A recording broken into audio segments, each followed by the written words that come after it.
My name is Austin. I'm the founder of Fourth Dimension Wellness. This is our 4D podcast. This might actually be technically podcast number 1 because we finally have someone who isn't a member of 4D Wellness sitting on. This is Ben Kontz. Ben Kontz was actually a former client of 4D Wellness.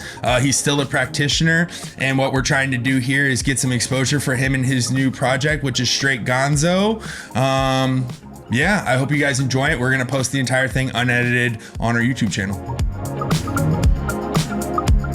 I'm sitting here with Brett, the breathwork meditation coach. Hello. Ben Kontz. Ben is starting a project. It's called Gonzo. Basically, it's a bunch of stand-up comedians, and so far the shows have been really funny. I made it to it.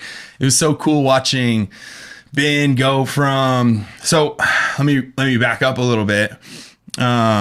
Known Ben a long time. His older brother actually helped me get sober. Huge inspiration in my life. Steady rock. 2 years later, you come sliding in from Philly. Mm-hmm. Was it Philly? Scranton, Pennsylvania. Home of the office. He comes sliding in. At the time, I was managing Infinite Recovery's partial hospitalization program house. This is kind of where I saw around like 1,500, maybe more guys come through the doors over 2 years. It was a big house. I think we could hold up to 23 in there, and they would come through about every 2 or 3 weeks. So we saw a lot of guys come through the doors, and this is kind of where Fourth Dimension Wellness found its roots. I was able to watch guys at 30 days sober, more or less, with everything they needed. Right? They had a house to live in, they had food, and they had people to care for them. And so what I got to do is I got to watch these guys come through and see how they act and operate and what their life looks like. And so more than anything, right, I had this perfect little aquarium, this little tank, this little where I got to just watch guys and observe them and see okay, these guys who do this have success. These guys who do that don't have success. And these guys who are interested in different aspects of holistic wellness, which I've always kind of been really into, seem to stay sober long term. And anyway, so I just got to witness and watch a lot of guys. And Ben comes through the door. Loved Ben from probably the very moment I saw him. And then if we fast forward the clock, 6 months later, you got 6 months of sobriety, 3 months of sobriety? It was 5 months. 5 months of sobriety. Yeah. 4D Wellness had been launched. I was still operating out of my closet at my apartment, right? Yep. Ben was one of the very first clients we ever have. I remember sitting in a little closet. I got my laptop right here, and that's where I probably took our first 8 clients was through that. Ben was definitely in the top 5. And so we got to work. We outlined some struggles and goals, and we kind of outlined a path to get there, and we approached it from the mind, body, spirit, and we talked about each aspect in great detail, and that's where I met Ben, and or that's kind of where I grew to love Ben even more, right? We really kind of dove into the what makes him tick, and it was super cool, man. It was super cool. So... Yeah, can I speak a little bit on my experience with that? Yeah. Because it was so funny because I think about the first thing that you ever said to me all the time because I got driven to Delray because I had COVID and they put me in that house. And they said the house manager wasn't there, but he's about to be here. And Austin walks up and he walks up and he goes, "Whoa, you're way prettier than your older brother." And I was like, hell yeah, I like this guy. I like this guy already. And then, I reached out to Austin because I heard through the grapevine what he's been doing. And I felt what a lot of us addicts feel when we get sober, which is sobriety and recovery gives you a life. And then you get the life and you're like, well, now what? and you kind of, I've always had these goals in my life. And I was really at this point of frustration where I thought, I know what I want to do. I feel like I know what I'm called to do. And the thing that was holding me back the most, meaning addiction, was removed. So I need some guidance. And that's when I heard that you were, that you started this program. And I think I emailed you. Yeah. I like went through the website and I super, found your email. Super official, man. And I just like made this super long email. And I was just like, all right, look, listen, like, I've been a scrawny, skinny, like, can I curse on this? Yeah. Okay, cool. Cause I've been a scrawny bitch like my whole life and I'm looking to not be you know, I have these aspirations, these goals, these dreams, and I think I just need some structure and some guidance that recovery added to my recovery, and would you be willing? And I think you replied back, sick, dude, love it, let's go. And we started, and 4D Wellness was an incredible program. I love the holistic aspect, and then that's where I met Brett. Was I went through the 4D program, and then you called me back because Brett started. Added Brett, and then so a big part of your program and what you've added to the program is the setting goals, setting intentions, the kind of manifesting, visualizing, big part of it. And when we did that meditation, what's crazy is that I brought in these dreams of doing comedy shows in that meditation, and I saw these shows in that breathwork exercise, and I was stunned. And then, sure as shit, like 4 months later, we're doing them. Dude, the funny thing about that too is I was I was sitting around. I didn't have much to do. I think I was waiting on Nevaeh, my stepdaughter, and I was scrolling through some of the reels that had been posted, and I'm directly talking about one of the reels that Dustin had put together and put up on Instagram or whatever, is me talking about this guy that I'd been sitting down with, and we did the visualization stuff, and then we kind of had like a short conversation to the point that I was like, all right. Stop there, because like I did, you know what I mean? I wanted you to all take it in and put it down on paper and drive from there. But like I didn't bring your name up or anything like that. I don't know anything about like confidentiality or anything, but didn't want to bring up a client's name. Sure. But yeah, I'm specifically talking about that instance because just as much as it meant to you, it was like something that, man, when you sit down with somebody, man, I don't know, when I'm looking through a computer screen, or even if I'm sitting down with you personally, like how this is going to operate for you, because like you have to believe it, you have to feel it, you have to hear it, you like it has to sit on your heart, right? And I can't make that happen.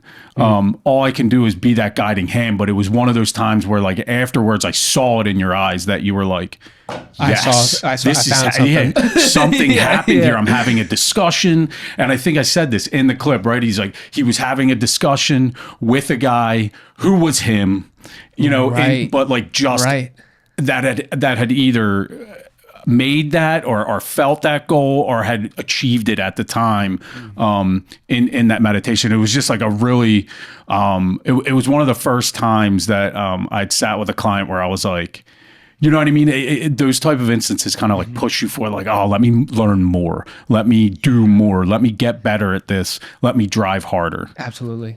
Yeah. Yeah, we've had a lot of moments like that too, when we're like talking and we're kind of reaching and I could tell that we're in this really good conversation, and then you're like, we have to stop. Like we're done with this session. Yeah, dude, it's such a blessing, man, to watch your confidence grow, man. I felt like that was probably the biggest thing we worked on. Yeah. Was I could see it. I saw it in you. I saw the charisma, the spark, the intelligence, the kindness, the altruistic sort of view of life. And I loved your vision. And dude, like you already kind of had like a holistic background. There were a lot of times where I brought something to the table and you're like, yeah, I've studied that a bit. Like, what's your experience? Right. Yeah. That really kind of helps. Right. And, but it was so cool, man. Like watching, I mean, I remember our first few sessions, right? You're just talking to me, you know me, but you're still like a little shy, a little like, yeah. And then we fast forward the clock. 6 months, 5 months, and you're standing on a stage, giving a monologue comedic show, right? Like a comedy show, all by yourself on the stage, all by yourself. And like, dude, I give presentations, but not to where people have to laugh for me to like feel success, right? Like I'm just going off passion and instinct and like what I love, and it's kind of knowledge driven. Dude, what you're doing is completely different, right? Like if the audience sits there and they're like, meh, like that's gotta be like super painful. Now, thankfully everyone thought it was really funny, but like I want to talk more just about like the confidence it takes to like do that. And then furthermore, let's take it another step and like really talk about what happened that night. You organized the whole thing. Yeah. So the whole thing from start, my man, the whole thing from start to finish was your operation, your project. You found the location, you found the other comedians, you executed the vision that you saw in your head, and brought it to life. You packed out the house. Sold out. Oh yeah. For a show. We had 120 seats. We sold 128 tickets. Nice. So just such a blessing. But this is what's crazy about so you want me to talk about the organizing of the show? Sure. Okay. So what was really, and this is how you know when you let go and let God and opportunities just sort of pop up, right? So what happened was that, can I mention the club? You can talk about whatever you want. You don't have to ask me. This is just an open dialogue. So whatever you want to say. So Club 101 was doing a fundraiser because they were running low on money and rent was increasing, and they said that they wanted to do a comedy show to raise money, and somebody tagged me in it and said like, you got to do this. I think it was Devin. Nice. Which is another one of your Yeah. Boom. Another 4D client. Another 4D client. I recall this too, because I remember it popping up a comedy show, and then all of a sudden, like you're all over it, and I was like, okay. So, I reach out to the organizer or the head of Club 101, and she says, "Can we have a meeting at Club 101 to talk about it?" And I said, "Sure." I was the only one who showed up, and it was me. A lot of competition. Yeah, a lot of competition. It was me, her, and her, who is the finance person, and the alumni coordinator or fellowship coordinator or something. And they're like, okay, we're gonna do it at Club 101.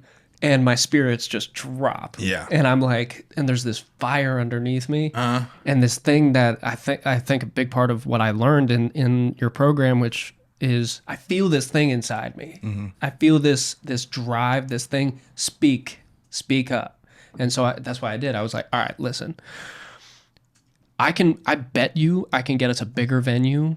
We can get more people, more comedians. We're not going to do a fucking comedy show under fluorescent lights. You know what I mean? Like, this is not the space to do it. Yeah. We can raise more money. Just, if you give this to me, I think I asked for, like, give me a week and I'll figure it out. She said, great, you got it. I said, cool. I'm telling somebody else about it. Somebody else refers me to this Detox up in Cedar Park, who has this other building made for events with a stage. Rise Recovery. Yeah. And they said, reach out to them. I reached out to them. They said, great, let's do it. And I'm like, green lights. Nice. Nothing but green lights, right? Nice. I start to reach out to a bunch of these comedians who are in the recovery scene, funny people that I think, and then there was a guy who I went through treatment with who said that he always wanted to try comedy. So I reached out to him. So these people, I didn't know this then, but these people became the foundation of what we're trying to do at Straight Gonzo. And they're like the core people now. And so we put on the show, and we had we didn't have a curtain or a backstage. And so what we did was we bought this giant black tarp and we literally hung it between two light poles, and we're like up there on a ladder, and like the light poles falling, and we're like, no. And we were like, all right, like we were sure 50 people were maybe going to show up, and then people are literally lining up at the door, and we're like, oh fuck, we need more chairs. We're like loading the whole place up. It was an incredible first show, and it couldn't have gone better. Yeah, that was pretty sweet, dude. It was pretty cool to watch the whole thing come off. I was in there with my daughter. I got my 9-month-old. She's giggling at the wall. It doesn't matter. She was a part of the show. Yeah. Because I was in the middle of telling my jokes, and she just goes, eh. and I go, no, it's okay. And then I kept going. Yeah. She's giving you material to work with, bro. Yeah, exactly. So what comedy in general, like when did that kind of like start? I know we had talked about the meditation and what you did with Austin and the work to get there, but prior to that, has it always been comedy, I guess, is the question. Yeah, so I grew up I wasn't a theater kid, but I grew up in theater. And in the Northeast, where we're from, it's like a very classic thing. It's not fucking, what's the word I'm looking for? It's not always like Wicked. You know what I mean? Like a lot of times you do plays because the literature of it, because the art of it, you know. And so I was classically trained in theater since I was 13. Oh, nice. And I fell in love with it, but I was so bad at it, and that's what was. That's how I knew the difference between what I want in life versus passion, because passion is something that you are driven towards, even with obstacles in front of you. It is something that even through hard turmoil, challenges, there's still this inner and external driving force that's pushing you through it, right? Something else that we talked about in our sessions. And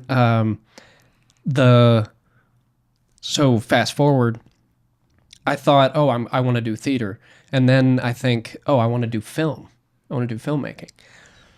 And then I'm like kind of dabbling in music a little bit, and the arts has always been a part of my dreams and my life. And then my older sister gets married, and she asked, I get asked to be the best man at the wedding. So the best man speech. So I get up there, and I've never done stand up in my life. And so I just get up there and I just started like cracking jokes, and people were dying laughing. And I had, I think it was 6 people. 6 people came up to me who I'd never talked to, like rarely in my life. Walk up to me and tell me individually, you need to do stand-up. And I was like, I never thought of it. I never thought about doing it. I love stand-up. Love watching specials, things like this. But I never thought about it. I try it, kill, crush, love it. And it's just so natural to me. And then I tried it like a handful of more times, and I bombed every time. But I loved it. Even through the bombing, even through, me telling a joke and the whole crowd being like, boom, like, like this sucks. And then of course addiction got in the way. But you mentioned confidence and what it takes to, as a performer and as an artist, you gotta, especially as a comedian, you gotta bomb. Yeah. You gotta do it. Yeah. And you gotta be used to it, and you gotta be comfortable with it.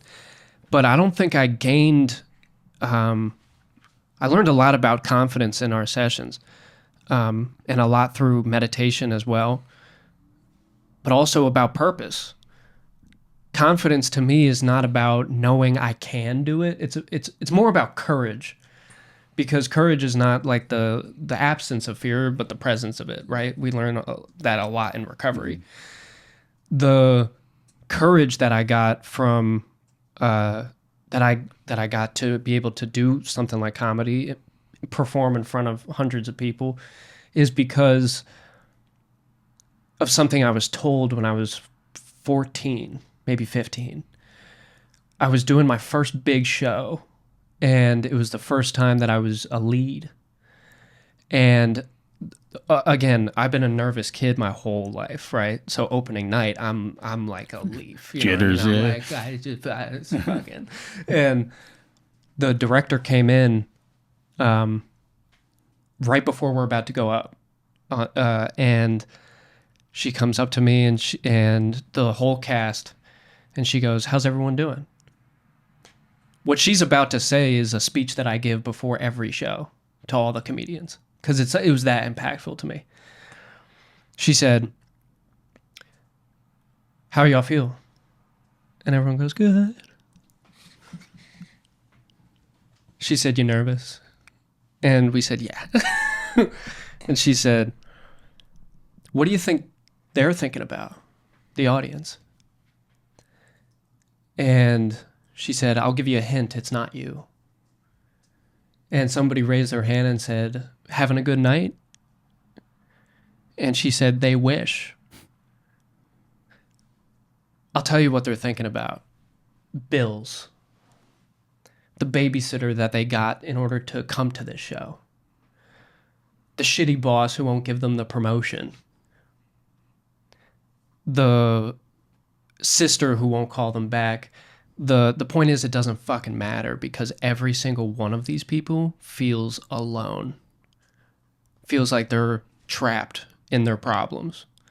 It's your job for 2 hours to make them feel not so alone.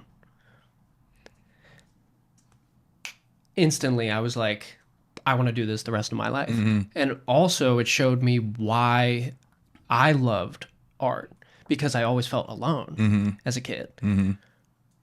And then when I hear a funny joke, we were talking about this yesterday, when you hear a joke, it says something that you think about, but you never put it that way. You never thought of it that way.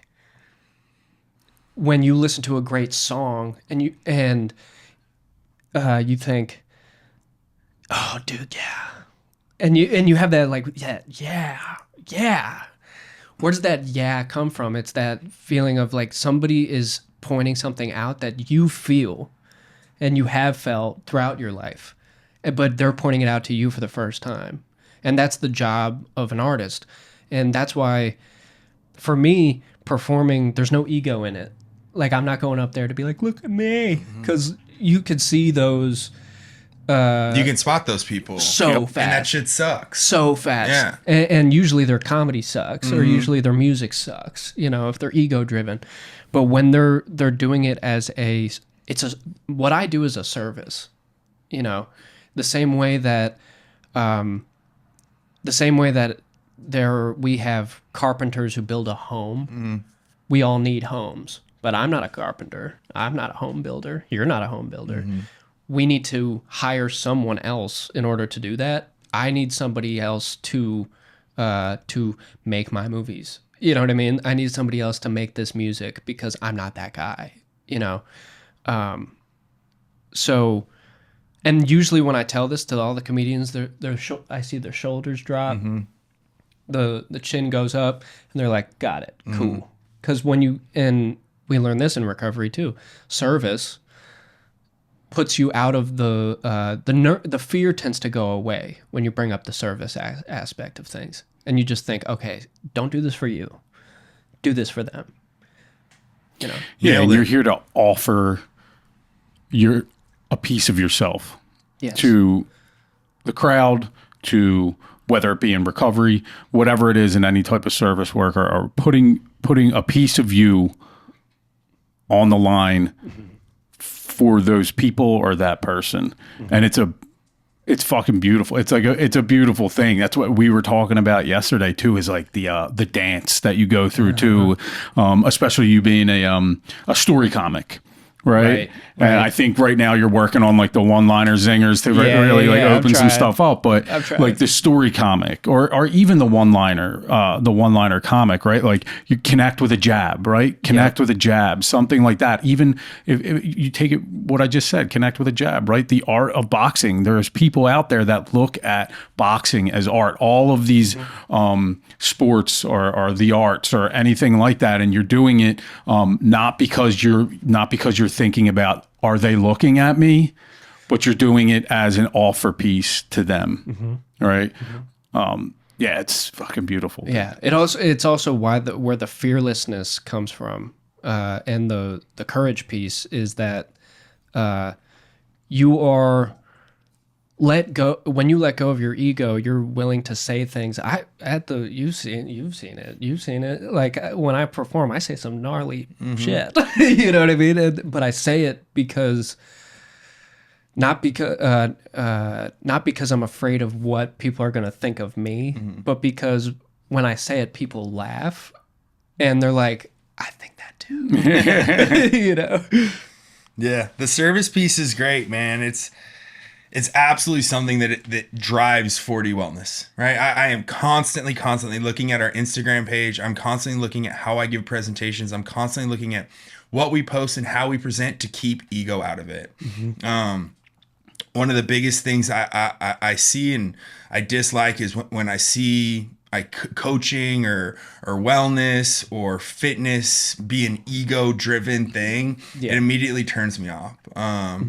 And I've noticed, when I give lectures and presentations to large groups of men, if I can poke fun at my appearance and I can poke fun at like who I am as an individual, right? And like bring to light that like, dude, I'm just the douchebag up here trying to be helpful, right? And if I'll literally say those words and everyone laughs, then all of a sudden like notepads get written on a little bit more, right? And like people's minds open up. One of the things I love to draw attention to and poke fun at is like, I'm just the guy who's done one too many bicep curls, right? And like people think that's hilarious, right? And then they're much more open to me diving deep into different nutrition patterns, right? And because if you stand up and I were to take my shirt off and flex and do all these things and then talk about how don't you want to be me, right? Don't you need to eat healthy, right? And eat this. But no, if I can present it into fun, like, dude, nutrition is for everyone, right? Holistic wellness is for everyone. Spirit is for everyone.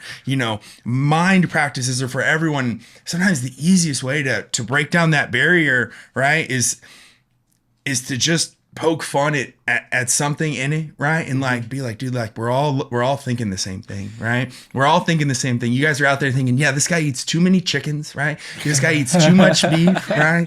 Like I don't need to look like you, right? And so I try and break that down, and I'm constantly reminding myself, and I'm constantly praying in my head before I give these presentations to large groups of men that like, dude, like I'm simply here to be of service. Like that's it. That is absolutely it. There is zero ego behind what I'm doing, and if there is, sometimes it pops in there, man, I try and smash that down as fast as I can. Because the second it starts being ego driven, it gets away from the whole point. And the whole point is it's not about me, right? It's not actually about any of us, right?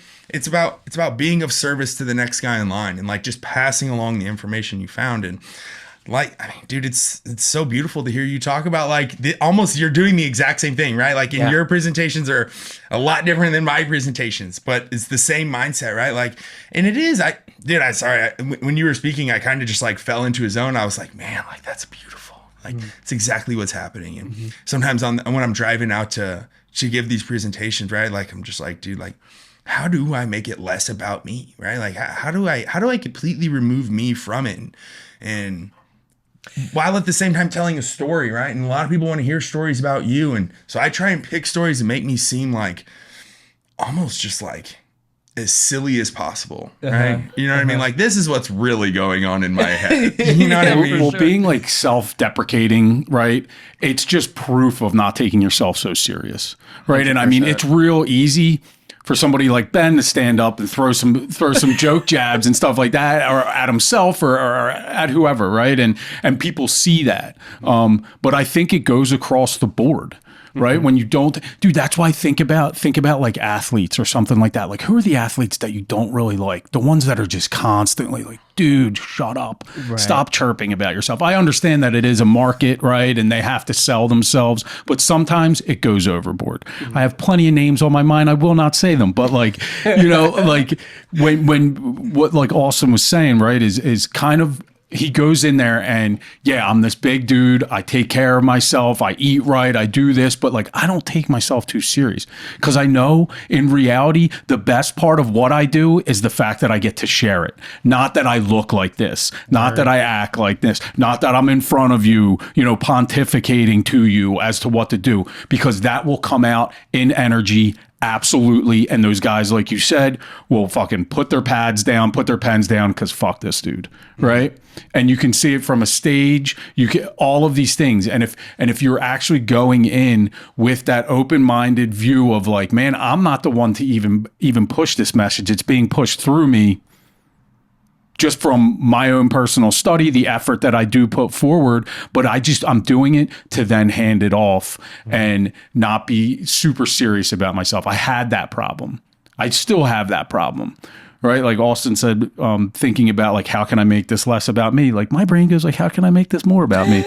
You know what I mean? Like it's just what happens. But, you know, thank God, you know, the blessings in the way that I've learned from men that I've learned from, reading, started putting effort in, right? To not make things about me and to not take this shit so serious, because it is a game that we're playing and we get to do beautiful things like stand on stage and make jokes or bring some service to men that can make them healthy and feel better about themselves and what's going on in the world, especially after being smashed down by a lot of ego, but a lot of self-burning down of things, right? Of what we've done in our past. And it's just a wonderful thing to hear both of you guys like talk about it in that manner, because you can make a lot of things in life about service. Yeah. If that's really what your mindset is about. 100%. I mean, somebody told me something a few months ago and it changed my trajectory. He said, when you put the why in front of everything you do, things just work out. You know, and so at Straight Gonzo, our why, especially when we got the success of the first show, it was almost like the response that I got after I did the Best Man speech. It was like, you got to keep doing this. You know, you have to, because this went too well. And I had people who I knew were struggling. I knew kind of, because also in recovery, you kind of get like a sort of like a rigidness to you. And then when we're making fun of like doing crack under an alley, you know what I mean? Like that was a big part of the stand up at the last show, was just poking fun at like time and addiction. It just relieves a lot of people, right? So our intention when I got together with the core group, we basically said, all right, look, here's a few of the reasons why we need to do this. Number one, we need to do that, relieve people in recovery of that uptightness. Let it go. Make fun of our experience. Also, there's a lot of people in sobriety who want to be comedians, who don't feel comfortable going to the clubs yet. Right. You know, so giving them that space. Yeah.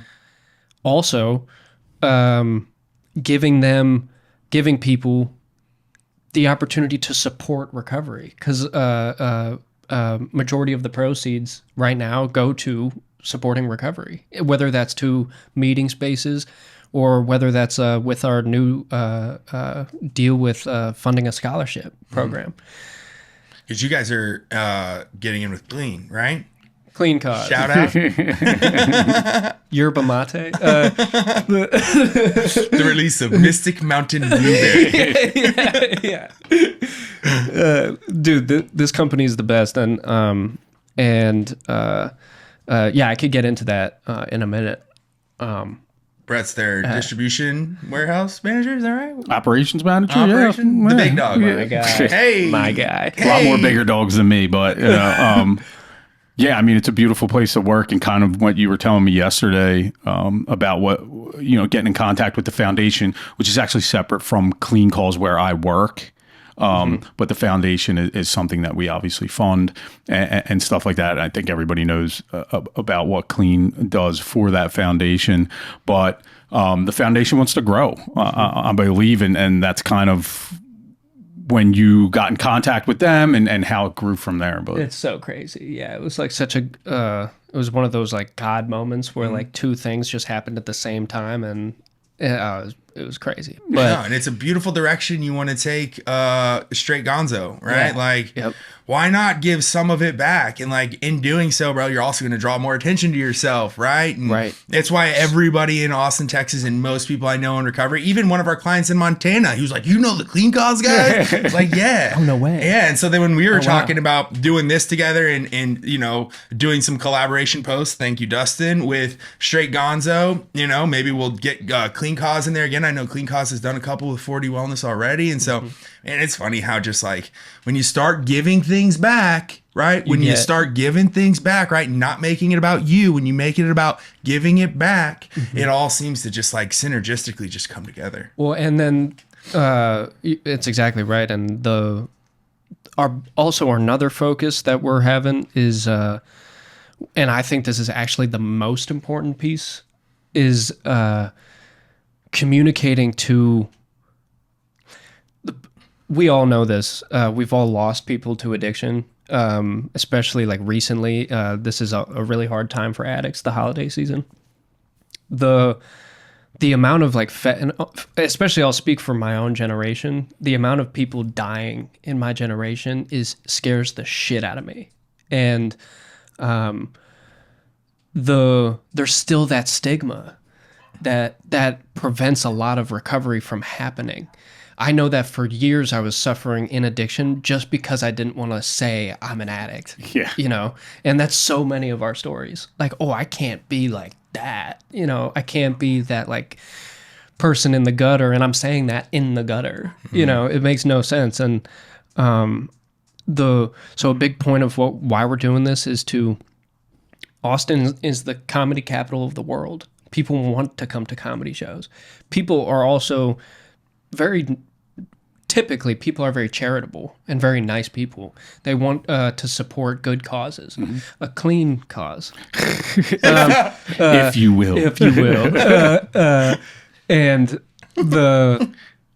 when you give the public the opportunity to see what addicts in recovery are like, and also we're laughing together. You brought Destiny along to the show, and she was laughing, right? Yes, she enjoyed. And so even if and you brought your girl too. Yeah. Did she like it? Yeah, hell yeah. And so, come on. come on. I brought both my girls, man. We had a blast. Yeah, that's true. Yeah. Yeah. Even the baby liked it. Yeah. So she liked the lights. Yeah. And yeah, it's allowing all of us to enjoy this really weird time in our lives where we could just look back on it and bring awareness to like I'm trying to get in touch with UT and like UT different UT programs to like have them come to the show, and just so that college students can see that this is normal. We can still, because there's that stigma again of people not only in addiction but in recovery, of they're a bunch of like stuck up, life's over, over, you can't have fun. You have like so much fun. Yeah, like I'll see you at like a laser show and I'm like, he's tripping for sure. But no, that's the thing, like you could still the thing is that all the crew at Straight Gonzo like talk about all the time is like, we're crazy enough without drugs and alcohol. We don't need it. I just had my daughter at a Billy String show And so I walk in, I have my 10-month-old daughter on my arm, right? And it's me and Katie and my daughter and my brother. This is our concert crew, right? Katie, my brother, and now we've added my daughter. Although my daughter's been with us the past year. My daughter saw like 20 some shows inside of Katie's belly. And then we took her to Pretty Lights, like at Red Rocks 4 months ago. Loved it, right? She wears her little headphones when the music gets loud. Cute. And she's just like checking out the lights and hanging out. And then she fell asleep for all of set 2. She just passed out. That's and so we come strolling into Billy Strings. We got floor tickets. Me and my brother, this is our second night. On night 2, we bring the whole family. We got floor tickets again. We're just laced up. We're just killing it, right? And I got my daughter, and I'm getting these looks, right? What are these people doing with this baby here? And like, I get it, right? Like, I totally get it. I was probably one of those people at one point in time. You know what I'm saying? What are you doing? Yeah. And then I think people realize like I'm completely sober, and they're like, okay, well that's good. And then they start asking, first concert? I'm like, no, she was at Pretty Lights at Red Rocks a couple months back. And they're like, what? First Billy String show? I'm like, well, she saw 2 in her mom's belly. And they're like, who are you people? and then you fast forward the clock about an hour and a half. We're in set 2. My daughter's still smiling, still checking out the lights, doing a little dancing. She's like reaching out, high-fiving people. And by the end of the show, still smiling, having a blast. And now we have made friends with everybody within a 50-foot radius. Because my daughter is like staring at them, smiling. And like before long, it's just like, it was the coolest environment she created, like in this little energy bubble. I love it. The extra different energy that a child would bring to already like pretty solid and good energy when you're talking about music like Billy Strings or Pretty Lights or whatever it is. You're already having a ball there, but then you see this child who's just like absolutely in it, dude. Like people talk about being at a show and like, man, I'm in it. Like, that child is in it. Mm-hmm. Do you know what I mean? The lights, everything, the feel like that, because she's got her little headphones on, so she's probably feeling it more than she's hearing it, Right. And then everyone around is just like, oh shit, yeah, that is great. Yeah. People walk up, your daughter, that was so incredible. A lot of the women come up and they talk to Katie and they're like, This is the dream. This is the dream. And like, I'll interrupt. I'll be like, this is absolutely my dream. Like, I could get emotional talking about it. It is 100% my dream. And like, so blessed, so blessed. I love to see you celebrating like your daughter and your wife too, or wife. Yeah, sure. Yeah. We, yeah. We'll cut that out. No, we don't need to cut it out. It's just not like an official thing yet, but legally it is official. And I guess it'll just go public now. Well, oh shit, my bad. No, it doesn't matter. YouTube official. YouTube official. The good news is most of the time, like 20 people watch this. We just steal a lot of clips from it. Dustin, please don't steal any clips from this part for our Instagram. Yeah. We should tag Billy Strings and all the comics in Austin now and see how big the YouTube gets. Dude, it's I mean, I love sitting down talking about this, like what makes us like obviously with Austin the music. Me and Austin have had discussions about that. With you, like we were talking yesterday about specifically the techniques on stage and stuff like that. You were talking about Patrice O'Neal, right? And like how he delivers and what he talks about, and I guess where because I would say you're not perfect at it, right? You're still looking to practice and grow as 100%. We do in life. It's very different when you're not on crack. So new skill. So what are you driving towards at these shows when it comes to not just what we spoke about, right? Obviously, the big thing is taking yourself out of it, but you are there, right? So like, what are you practicing when you are on stage? What are you driving towards to try and hone a little bit more? Because I know there's some outside things that you're looking to do too, right? To get on stage at certain places. If you wanted to talk about them as well, that's perfect. But kind of like, what are you honing? What are you? So when I'm going on stage, there's a lot of different dynamics that go into a comedy show and performance in general. a major part of it is when you're going up, especially I talked to you yesterday about being the opener. Mm-hmm. Totally different dynamic. Testing the fences, because you're right? testing, the audience is tight, you know? And what I do is like my tactic when I go out there is, okay, I'm opening for the other comics. I'm not opening for myself. Like my set is not my set. Mm-hmm. So what I'm going to do is I know some of these comics and they're going to say some crazy, wild shit, you know? So what I'm going to do is I'm going to say even crazier stuff. So that break you in a little bit, so that the audience goes, "Whoa!" Because what I like to do at especially the opener, is I want the opener to be as crazy as possible, so it weans the audience out. Because I want the audience to think, I'm going to check myself out, you know, immediately, like quick. You know, I don't want them to hang on if they're not in for the ride. Yeah. You know, now obviously if you come to a comedy show, you want to laugh, right? So.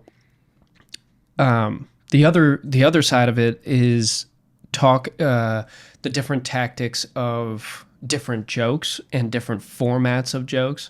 So what I've been playing with lately is how you can tell, let's say I have enough time I'm a storytelling comic, which is really frustrating for me because one-liners are really difficult for me, but they're really easy for other comics. And for them, storytelling comedy is like very difficult. You know, what I'm trying to do is I think, okay, I can tell 5 bits in this allotted time. What I'm trying to do is where at the end of each bit is a big laugh, but the whole, from the beginning of the 5 to the end of the 5, it's all one joke. And that's like a different art form in itself. Yeah. You know, it's a different type of narrative, and of course, you know, putting the one-liners in there. Yeah. So to drop in the middle of the string, so to speak. Exactly. Right? Yeah. Exactly. So, like a lot of the jokes that I did at the last show, you weren't at the last show. It was so funny because when I walked out there, I was telling this to you yesterday. I walked out there and my whole set just boop. And that just happens. Fuck, you know, I know that just happens, feeling, bro. And so I go out there and I checked my phone and I was like, all right, none of these bits are the bits I was gonna do, but like fuck it, you know, let's just go. And then I just kind of did all the bits I'm working on. And if I'm headlining a show, like if I was not the opener, I'm doing the jokes that work. And I'm doing the jokes that I know are going to be funny. If I'm an opener or if I'm doing an open mic on 6th, I'm just trying stuff out. It's more test case stuff. It's more testing to build, right? Exactly. And because sometimes something works in your head, and doing the open mics is really important for comedians in general because it's not. The audience goes to shows. The audience, comedy fans go to see headliners. They don't go to open mics, typically. People who are dropping into open mics are just there to, like, at a bar, you know. They're having a beer and you showed up. Exactly. I'm just a feature. Why's this guy ruining my party? Yeah, exactly. I was sitting over here trying to be sad for myself. But this motherfucker, bro. But the other, the majority of the audience are other comics who are also doing the open mics. So you'll tell a joke at an open mic, and you'll have a comic, because we're all like this. They'll walk up to you and be like, "Hey, if you like restructure this, or if you said this instead of that, this word instead of that, like don't use." I had a guy tell me it was about the Free Palestine joke, and which I think have you heard it? Yeah. At that show, it was different. I said it totally differently. I did it the following week at an open mic, and somebody said, structure it like this. I said it at the show you were at. The way that it was restructured? The way it was restructured. And it's one that I remember, and right? It's the one you remember. Exactly. So a lot of times it's you've heard of like setup, punchline, you know, and it's usually like you look at it like 2 index cards. Sometimes you, especially for storytelling comics, it's setup, punchline, setup, punchline, setup, punchline, but the whole thing is one joke. Yeah. So, but sometimes, especially with restructuring, you're taking the one setup to the other setup and the other punchline to the other punchline, and you're just moving. Yeah, the cards around, so to speak. Yeah, exactly. And it's a comedy is very similar to music in the sense where it's all rhythm, and it's all there's different bars to it, and there's a different tempo, and the biggest sign of a bad joke is when the tempo is going like this, and then all of a sudden it's a different tempo, and then it goes back to the other tempo, and you're like, wait a minute. Yeah. You can just take that part, move it, put it at the end. So I got what you're saying. Yeah. Yeah. So it'll fit here better than it fits here. 100%. Yeah. Yeah. That's cool. Yeah. That's really cool. Do you roundtable with your comedians to like talk about stuff like this? Oh, yeah. Yeah. Oh, yeah. I mean, like, mostly so when you're doing the open mic scene, especially here in Austin, it's the best in the country. Because doing stand-up in the Northeast, it's a lot more... Aggression? It's a lot more spread apart. I've never been in a comedy scene where all of that's the clubs... supposed to mean, man. I took that personal. That was took a jab at both of yes. I'm just glad he said yes. That was also a jab at yes. That's out in Pittsburgh. That's Pittsburgh. Yeah, the yins. Whatever. John is John. Y'all this down John. here, man. But on 6th Street, all of the clubs are within like walking distance. You know, Of the mothership, probably. Yeah, they are. And so you literally start at one on, like I go to Creek and Cave, which is on 7th, and then you just go west up 6th, and you just hit all of the. You just try not to get mugged along the way. And usually crackheads, they have that like sixth sense, you know. Know another crackhead. And so they're like you, and I was like, no, not anymore, not anymore. Could you help me? Yeah, this guy, I felt so bad. This one guy, I was outside talking with one of my friends, and this guy comes up and he says, hey man, $5. And I go, for what? He goes, no, you give me $5. and I said, no. And he said, please. I said, for what? And he said, I just got to go into this convenience store. I'm like, you want some food? And he said, no, I want a beer. I was like, so do I, dude. Like no. Like, we're in this together. And then I'm trying to like this together. I'm trying to like it's a collaboration, right? It's a collab, dude. You got to. I could help so you. What do you want for the $5? And we'll see if we can make this happen. Yeah. What you're being is selfish, self-centered. I've got a whole book about it. Yeah, they wrote a whole book on it. That's funny, dude. But yeah, the comedy scene is mostly you do open mics and then you're just hanging with other comics doing those round tables and just discussing like, and usually it's just bullshit and we just banter, which comics need. You know, it's the same thing as, you know, if you're working out all the time and just pumping weights all the time with no rest, you're fucked. Like you're just gonna burn, right? You need the rest in order to recover. Thank you. Recover. Oh, and there's something about that. Boom. The whole book on it. And the yeah, it's the same thing with comics. We need the time to just hang out with other comics, and because it's also a breath of fresh air. Because when you're around normal people as a as a comic, when you're just around like people, like sometimes you're like, you know, like, and then you are with other comics and you're like, they're just as crazy as me, you know, like they're just as fucked up and twisted. So what, like besides comedy, and I guess like if it kind of interludes with it or interlocks with it, like, but we were talking about this is like the spirit aspect really of 4D wellness, right? And So what like drives that? What drives your spirit? Is it being on stage? Is it creating? Is it putting it together? Is it all of it? Is it, like what really presses you forward there? And what do you take from like the 4D stuff that Austin has brought to you, or that myself,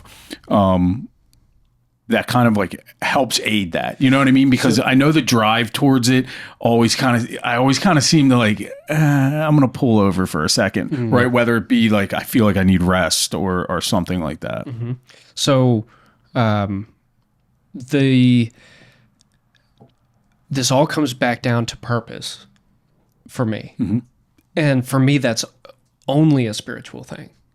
And we talked yesterday about how as important it is for me to stay present, it's equally as important for me to stay in the eternal and to recognize the fact that, like, okay, I'm only here for a short period of time, this life, I'm going to enjoy this life, I'm going to serve others, all that, right? When I connect to that energy and not just the whole, I feel the wind on my face, I feel my toes, they tingle, and, all that. When I recognize the fact that, okay, I only get this one shot, what are you going to do with that? All of a sudden, the thing of,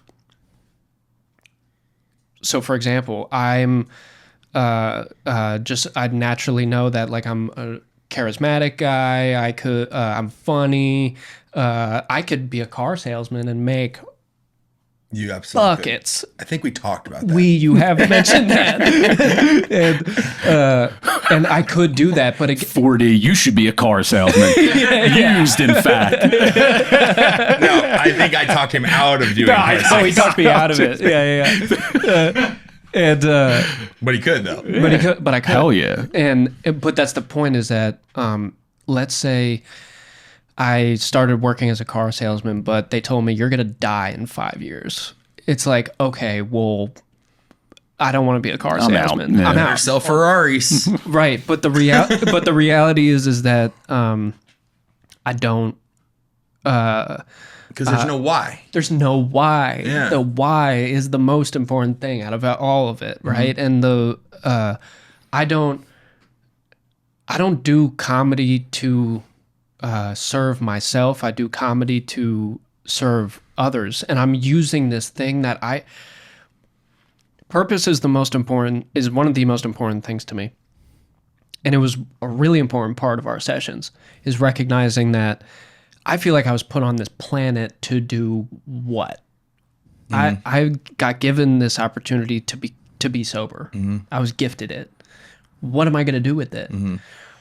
There must be some sort of reason for me to, and then all of a sudden when I get into that state of mind, well, Club 101 needs a show. And Ben, you should do that because you've talked about doing comedy before. And then everything just keeps falling into place, And what I think is important too is to note that like what we're talking about today with you, right? Like at first, I believe it was music and film, right? Like we're talking about your purpose and the why, and just trying to like talk about goals and like outline a path, right? And I'm trying to build your confidence up, and like you're doing all the work. I'm just throwing suggestions and outlines and templates, and we're chatting about it and we're following up, right? Just doing our normal routine. And it started as film and music, and it's super cool that like you didn't get too hung up on that, and you were able to transition into something that, still felt that same feeling, that same passion, that same drive, that same, this is the why. And it's really cool that like, and this is absolutely something that I talk about too, is like, do not get hung up on the path.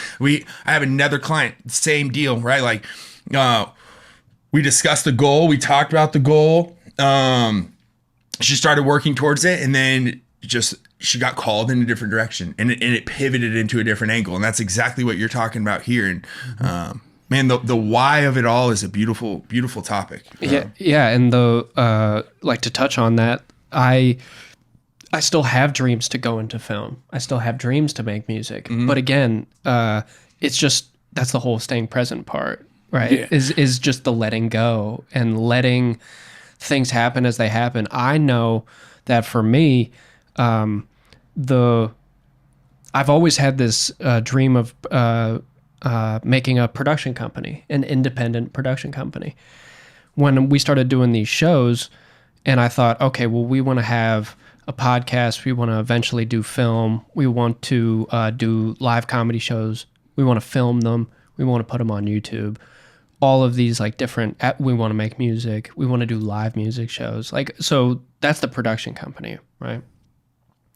When I wrote down the equipment list that we need to do all of that, it's all the same equipment for just a bunch of different things, right? What I realized is that these shows are going to be the gateway into doing all the other stuff, you know? Yeah. And again, I look up and I say, like, I see what you're doing. You know what I mean? So it's, we put out like this energy.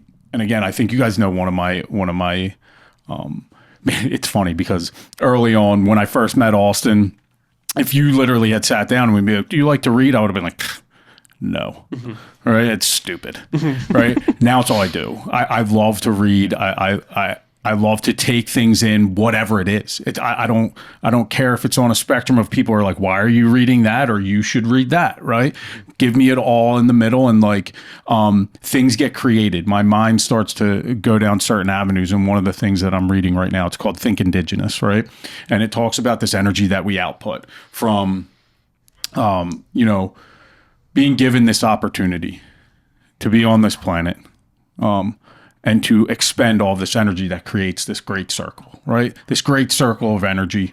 And where we go after we pass or any of that, who knows? I'm not going to pretend to. But they talk about the interlocking of the energy that happens as you run into other forces of that same energy, as I am with Ben, as I am with Austin, right? And then, dude, what's going to happen is you continue to do that. And the more and more you do that, because it's so neck deep in a sickness of separation and perspective, we were not running into other energies. We didn't want to. In fact, when we felt them, we were like, I'm going to go and shut my windows, right? And that's what we did. My judgment was filled into that. I don't want this. I wanted to deflect it. Now we have this opportunity to become open to them, to allow them to come in and then watch where they go with us, right? Like float through it with our energy still intact. What we like, what we want to do, what we can bring to the table. But Ben brings this to the table, and Austin brings that to the table, and Dustin brings that to the table. And then we kind of have this group learning as we move through life, whether you call it that or not. That's what it is, right? And then the avenues are like, hey, man, I wanted to be in film and acting and do this.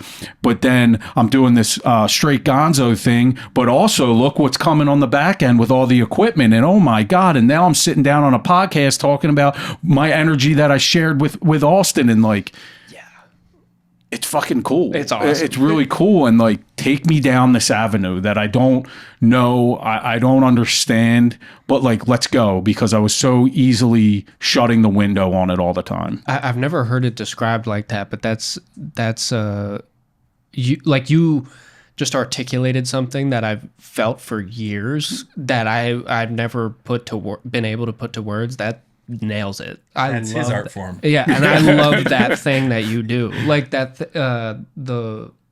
That group thinking, group learning. I love that sharing of energy. I love that. It's why we meet every two Saturdays. Yeah. Oh shit! What? Oh my God, that's crazy. I love it. Sweet, man. I think it's super, Ben started to touch on a subject about the holidays, and I know Katie gets, in the past holidays, she's gotten a little, wondering why I get a little upset around the holidays, or I'm just a little more sad than most. And it's just mainly because I know during the holidays, we're shooting this today 4 days after Christmas, so that's why we're talking about the holidays. It's just a time when just most of my friends have died. Yes. Yeah. Exactly. And so I was given a lecture last week, and I talked about how this was the day after Christmas, and I started off the lecture on a little 20-minute monologue about how many friends, and I started listing names and what they meant to me, and we all got pretty emotional in the room. Mm-hmm. But like, that's what was on my mind. That was happening earlier that day. The day prior, Christmas Day, Brett and I went to a hospital to visit a friend we got sober with. He was on life support, and they were set to pull the plug the next day. Really good friend of ours, had been sober. Well, he had a relapse in the middle, but roughly 3 years. Life was looking pretty good. I was in constant communication with this man. He was a dear friend. I had helped him in a lot of aspects. In fact, to make kind of light of the situation, he definitely helped drive a nail home that like drug addicts and alcoholics do not know most of the time. And actually, let me take a step back. Most people have no idea what healthy food looks like. Yeah. No idea, right? And they wonder why they feel like ass all the time and why they feel like shit. And I'm guilty of this too, right? Like I would get sober for 48 hours, right? And I would eat nothing but pizza and Taco Bell and soda and all this and just feel like ass the whole time, right? And I'm thinking, oh, it's because I don't have the drugs, or oh, I'm relapsing from the drugs, when actually the food I'm eating is a drug. This overconsumption of ultra processed sugar and bullshit is causing me to feel like shit. And so if I feel like shit, I might as well shoot some dope or drink some alcohol, right? And anyways, I went on a rant as everyone. That's Austin's passion. As anyone who knows me knows, like food, nutrition, all that stuff is so in my lane because just so many people don't know. And it's so heartbreaking to me. And I was one of those people. But this guy we're visiting in the hospital, I'm talking to his mother and she's crying, and me and Brett are crying. It's a whole thing.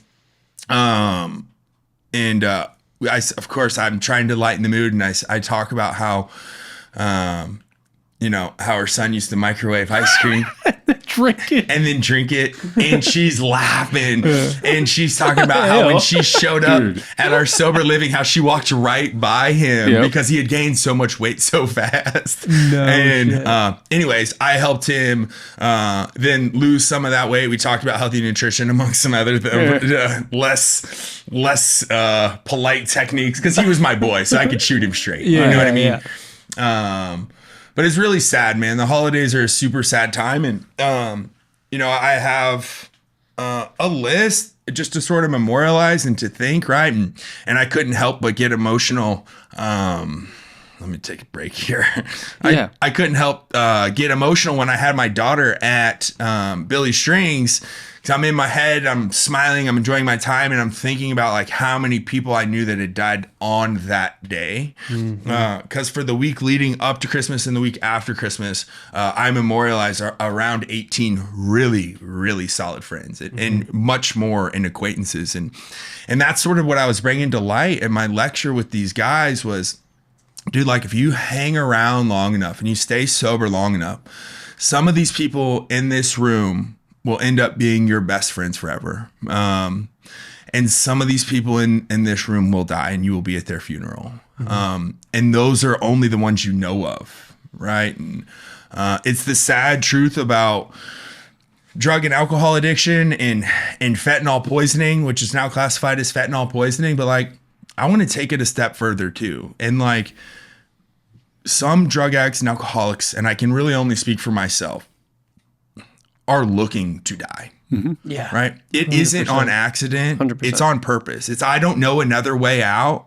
Please let this be the last one. I can't tell you how many times on the way to the dope house, I'm actively praying that I overdose this time and no one revives me, because I can't go on the way life is anymore. And so the holidays come up and I see all these merry, happy fucking families and their fucking happy bullshit, right? And it's fucking makes me sad. It makes me depressed. It makes me feel even more lonely. I'm even more isolated. What little family I do have doesn't want me around, right? I don't want to see them. They don't want to see me. I'm embarrassed. And so I'm alone on this island. It's me, the dope man, this bag and this needle. That's it. Or it's me in the liquor store in this bottle. That's it. And I'm praying it will end. I'm praying it will end. And that's why, and it's funny you brought it up first. Like and me and Brad have talked about, like, it's something is weird happens during the holidays where people do this internal reflecting and then they're like, oh my God, another year of this, right? Yeah. Another year is coming down the pipe. And if I keep doing this, more of the same, and you feel like you're in Groundhog Day when you're in active use, right? It is the same damn thing every day. It's more of the same misery, and you have no idea how to get out of it because, man, we could talk about the mental piece, how that little bit of dopamine re-sparks these neurosynapses that tell you this is what you do, this is what you do, this is what you do. And I'm so thankful today that like I get to sit around with you guys. I fucking love y'all. I get to go to concerts with my daughter. I have a family. And like now, in a short 3-year window, right? So I want to draw attention to that. In a short 3-year window, I went from actively trying to kill myself, right? Actively trying to kill myself to now in a 3-year window, I have started my own family. Yeah. And we abide by our own rules and we love each other. I left the house today in tears because of joy tears, because my daughter is sitting outside with my wife. It's beautiful outside. Sitting outside with Katie and bye, daddy. And she's got this little cute outfit on, bro. And like, I'd cry, I was like, what is this? Like, how did this become my new norm? And like, that's a short 3-year window. So like, you know, if you're struggling with drug and alcohol addiction, man, like I promise you there's a way out, right? And anyways. Well, exactly. And the that time around the holidays is also the because somebody I forget if it was you who told me this, but somebody said that addiction is the disease of disconnection or something like separation. Something like that. And these shows that we put on, connection. Yeah. That's what I was talking about with the whole, every one of these people feels alone. And then everyone feels this connectivity. The fact that so many people during the holidays, I think that for me, what I fear also on top of what you brought up is the fact that this is normally when normal people feel the most like, I love you, like all this connection. Oh, I'm going to buy you, it's when the guy buys his girl a present and here I am broke. My girlfriend hates me. You know what I mean? People are getting married, taking these big loving pictures in front of a tree. Yeah, they're all wearing matching that ain't pajamas. been my life since I was 8 years old. Right. Exactly. What is this? Exactly. And my, my mom, I called my mom on Christmas. And I was like, how you doing? She goes, good. And I go, don't lie. She goes, I'm bad. Like, I'm not doing good. Yeah. Because it's for the whole, and I always get reminded, it's the whole family. Yep. That always like, my mom's telling me like, I remember that one Christmas, David, blah, blah, blah, you, blah, blah, blah, you're the, and it's, but the blessings that come in this short amount of time, I'm only sober 15 months. Dog. Like the, I wanted to bring this up. The book that you had me read for the mental piece of 4D was Atomic Habits. That's a good book. Book changed my life because of that whole 1% every day. Yeah. When I reached a year sober, I did like a whole week of reflection. A whole week of just looking back. Okay, what was it like? What did I feel like last summer when I was still in active addiction? What did that last month before getting sober feel like? And I was actually shocked how different I am. And I've seen, oh God, you ever see like a text that you sent in active addiction and you're like, dude, what? I see photos sometimes. Oh, dude, photos that come up, it's horrible. Like horrible. And when they're not photos of me, because God forbid someone took a photo of me. It'd be really helpful today with our Instagram if I had more photos of just how terrible I am. But I wouldn't let it happen. But like photos of things that I thought were cool. Dude, I was so egotistical and like cocaine skinny. I thought I looked good. You know what I mean? I was like, I look like Zoolander, the fucking Blue Steel or whatever. Like no. But dude, you can see it like in those photos, right? I don't know if any of y'all have this, but like, say you're smiling in that photo, like I can see right through it. I can see right through how unhappy so and selfish and sad and just miserable that I am. And dude, it was something that you had said also when you were talking about you were actively trying to kill yourself around especially around like the holidays and all that stuff. And man, the scary part too is, because I've had both, right? Is there is a subconscious piece of you that is also trying to do it. But we live in this world of like, I can't look this way, right? So let me hang it up by doing as much as possible in as little time as possible, but like it won't look like I'm just blowing my head off type of deal. Sure. Do you know what I mean? It won't look like I'm just jamming that needle full of fentanyl in my arm to try this, right? And you're battling both of these things where it's like you have either that active thought, which I know exists because I felt it. You felt it. Ben, you might have felt it, right? 100%. But it's also this subconscious thing that says, let me just get another one. Let me just get another one. Let me just get another one. And why am I doing this? And why can't I fucking stop? And this is ridiculous. And like, dude, I know my heart is blowing out of my chest right now. But the best answer to this, when logically and literally, because I'm an intelligent person, you're an intelligent person, we're all intelligent people in here.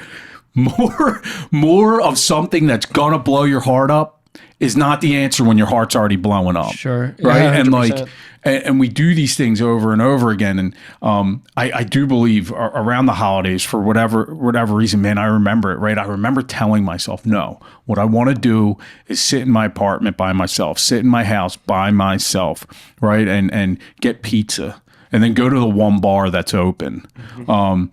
Get as much booze or drugs as possible, so I don't, because I'm a nice guy, right? I don't want to interrupt my drug dealer on Christmas, right? Because I'm such a good dude, right? Like, these are the thought processes that I got to get as much as possible before that day. No, the worst is when your drug dealer's like, I'm with my family. Yes. Like, you motherfucker. You have a family? You dick. How did you do that? But dude, it was what I wanted to kind of get to around this, because I understand how Austin feels around the holidays, and not because we've had similar experiences, but somewhere along those lines, my headpiece of like where I'm at, right, where I was, and like it's almost ingrained, right? Just like it continues to etch itself in you, Austin, because of the loss around the holidays and stuff like that. But man, I was talking about that energy piece, right? And how we can connect to bad energy, but we don't have to be sucked out by the bad energy. We can create good in that bad energy, right? That's absolutely going to be there. And I'm not telling you, don't feel that way. Don't, I was talking to you last night, right? I'm not sitting here saying, do not feel what you're feeling. Absolutely feel what you're feeling, but scope out, zoom out, right? I forget what comedian was doing this whole bit on that. Like, zoom the fuck out, right? Zoom out and look at the totality of the situation and what you, as a positive human being with positive energy right now at this instant, can do with that energy that exists in that space, whether it be Christmas space, New Year's space, Thanksgiving space. What can you do to change it? Because you have that opportunity now. Well, and I'm glad you said that, because it reminded me of something that we did in our sessions around relationships, and how, because obviously a big part of the 4D program is to look at, what do you want your life to look like, right? And you and I talked about how, I was terrible in relationships in the past, or I've been in terrible relationships in the past. I'd like to one day get married, have kids, have a family, grow my own family. And I remember us talking about how, like, how you said it's like law of attraction. You do your thing and you really go towards your goals, you will attract that same energy.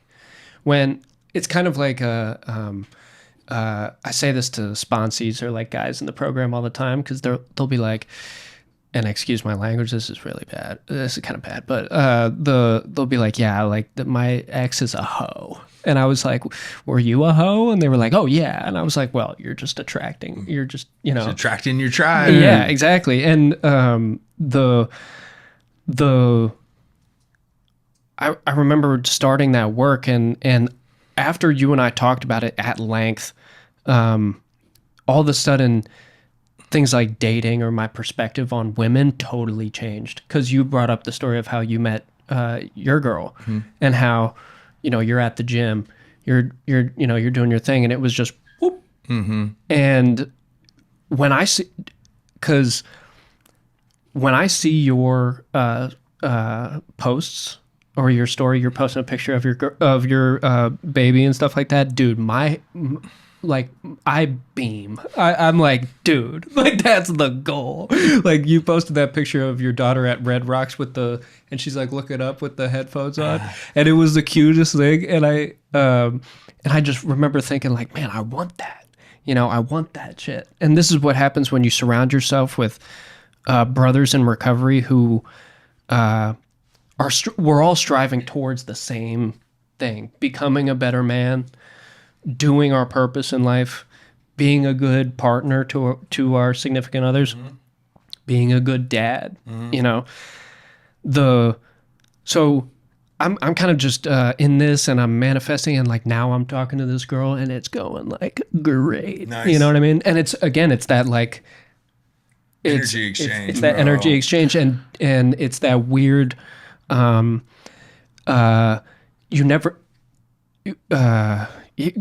guys ever feel that when you were in your darkest parts and you're like, there's no way I'm gonna get that.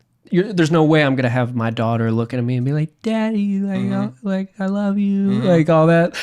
There's no way, and then all of a sudden, you know, fast forward and you have it. You know,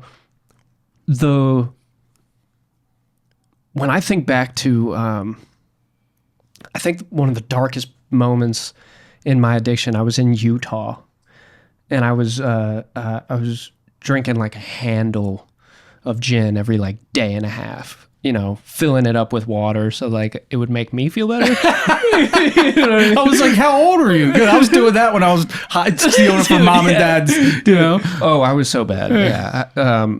But I remember and it's one of the funniest parts of my story where I wake up, you ever like come into consciousness like mid blackout?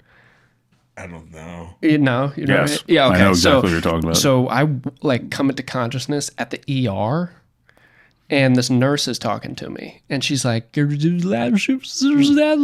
I'm like, what? And she said, what did you do? Or why'd you do that? She said. And I said, why don't you tell me what I did, and I'll tell you why I did it. And she was like, I was basically throwing up blood, you know, and I was probably like 30, 40 pounds lighter than I am now. I have a picture of me from like that day, and I was like pale as a ghost, like just looked horrible. And I was drinking all night, and that night I remember it was like the darkest moment where I was the most like suicidal, the most, and I was in Utah. I didn't know anyone in Utah, you know, and I literally remember thinking, and this is how sick the disease is. I thought, yeah, but if I do this, I won't get drunk again. It's true. What'd you do? I got drunk again. You know, and I had this. I had a gun, and I put the gun like against my head, and I think the next week I like sold it for booze. Hell and but that whole point of, I look back on that guy, and I wonder if this is how, that's what I was praying for, like when you're praying to end it, like how you brought up, I was like, oh, I just want to end it. I just want to, it's over. And I think that this is why sometimes our prayers don't get answered, and like, thank God, you know what I mean? Because sometimes we pray for like really dark things. Yeah. And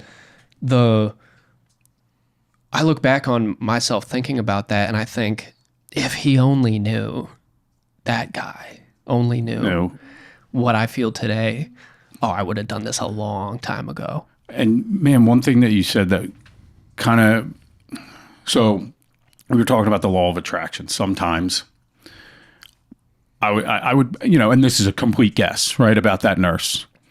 But I would probably say that nurse puts pretty good energy, helping save people, helping save you, right? Yet you become attached to her aura with that weight of what you are, right? The beautiful thing that I see for us, because we were those weights, is that we can become the copter or the balloon that helps that weight that attaches to us. Because yes, do I want positive people to come to me? For sure. But is that always going to happen? Absolutely not. Right? There's going to be negative people that come to weights, locks. You know what I mean? All I keep thinking about is like a lock on a chain and like holding it like that. Right? And the weight that you feel.